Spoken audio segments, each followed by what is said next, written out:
बिस्मिल्लाहिर्रहमानिर्रहीम। अस्सलाम वालेकुम। कैसे हैं आप सब लोग? उम्मीद करती हूँ ठीक ठाक होंगे, मज़े में होंगे। तो जनाब, आज मैं आप सबके लिए कबाब की ऐसी मज़ेदार लजीज लाजवाब रेसिपी लेकर आई हूँ ना कि जो आपको पूरे ख़ानदान में मशहूर कर देंगे। मेहमानों के आगे आप रखेंगे ना तो मेहमानों ने आपसे इसकी रेसिपी ज़रूर पूछनी है। बहुत मज़ेदार के ये कबाब बनते हैं।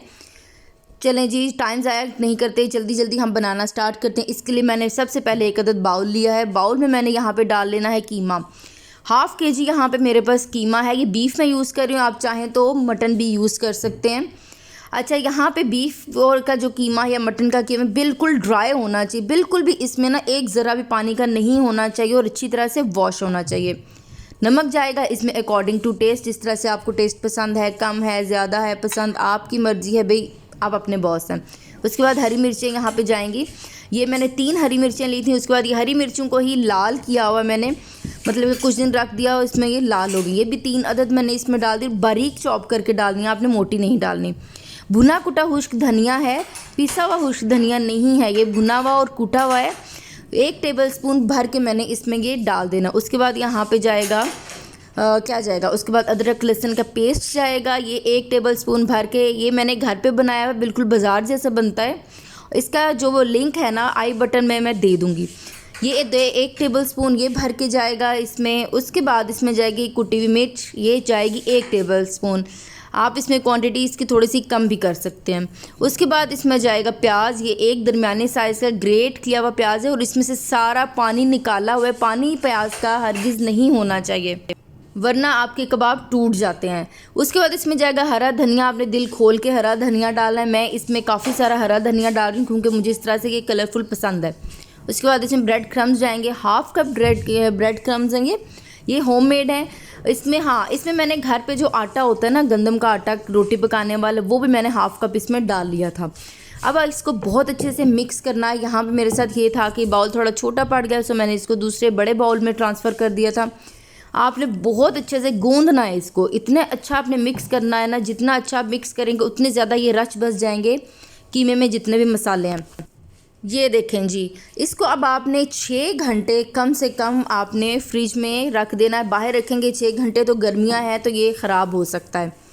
इस तरह से मैंने बहुत अच्छे से इसको मिक्स कर लिया है। यहाँ पे मेरी आपसे रिक्वेस्ट है कि अगर आप चैनल पर नए हैं, आपने चैनल सब्सक्राइब नहीं किया हुआ तो प्लीज़ चैनल को सब्सक्राइब कर लीजिए। मुझे आपकी सपोर्ट की ना बेतहाशा ज़रूरत है, और अगर आपने पहले से सब्सक्राइब किया हुआ तो मैं आपकी बहुत थैंकफुल हूँ। अब मैंने इसको 6 घंटे रखा है, मैंने फ्रिज में रखा था और कवर करके रखा था। हमेशा चीज़ को कवर करके रखें जब भी रखें। 6 घंटे बाद मैंने इसको दोबारा से हल्की सी, वो पंजाबी में कहते हैं ना मुक्की मारना, वो कर लिए थे। तकरीबन 4-5 मिनट मैंने दोबारा इसको किया और इसके बाद इसकी बनाने हैं हमने कबाब। कबाब होने चाहिए बहुत पतले, क्योंकि पकाते हुए भी ये ना मोटे हो जाते हैं, सुकड़ते हैं। गोश्त हमेशा सुकड़ता है। और किसी भी शेप के आप बना लें, जो भी शेप आपको पसंद हो। मैं यहाँ पे लंबी शेप बना रही हूँ, कुछ मैंने यहाँ पे गोल भी बनाए थे। ये देखें जी, इस तरह से सारे के सारा बहुत, एक भी क्रैक नहीं होना चाहिए आपके कबाब पे। अब आपने क्या करना है, जितने भी कबाब हैं वो बना के एक दफ़ा आप रख लें। मैं इसको साथ साथ बनाऊँगी, साथ साथ फ्राइंग के लिए डालूँगी। इस तरह से सारे के सारे मैंने कबाब रेडी करने हैं और इसको मैंने अब क्या करना है, फ्राइंग के लिए पैन में डालना है। लेकिन उससे पहले मैं आपको ये एक बात बता दूं कि जब आप पैन में डालते हैं तो आप शैलो फ्राई भी कर सकते हैं, डीप फ्राई भी, लेकिन इन्हें शैलो फ्राई करना ज़्यादा बेटर होता है।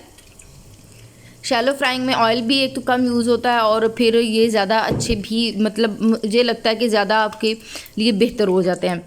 ये देखें, ऑयल बहुत ज़्यादा गर्म नहीं है लेकिन अच्छा गर्म हुआ हुआ है और आंच दरमियानी से हल्की रखनी है। तेज़ आंच पे आपने नहीं पकाना, वरना ये बाहर से ब्राउन हो जाएंगे और अंदर से बिल्कुल भी नहीं पकेंगे। और आपने फ़ौरन से साइड चेंज नहीं करनी, 1-2 मिनट आपने वेट करना है, फिर साइड चेंज करनी है, वरना इनके टूटने का ख़तरा होता है। अच्छा, बहुत से लोग यहाँ पे बाइंडिंग के लिए ना मकई का आटा या फिर बेसन यूज़ करते हैं, लेकिन मुझे ज़रा सेटिस्फेक्शन होती है जो घर पे आटा होता है रोटी पकाने वाला, उससे सो मैं वही डालती हूँ और उससे सबसे जो बेस्ट बाइंडिंग है ना उसी से होती है इसकी। तो जनाब, ये दोनों साइड से हो गए ब्राउन। मेरे पास जितने भी कबाब हैं वो सारे मैं इस तरह से रेडी कर लूँगी। जब दोनों साइड से लाइट ब्राउन हो जाएँ तो आप ये समझें बिल्कुल हो गए रेडी।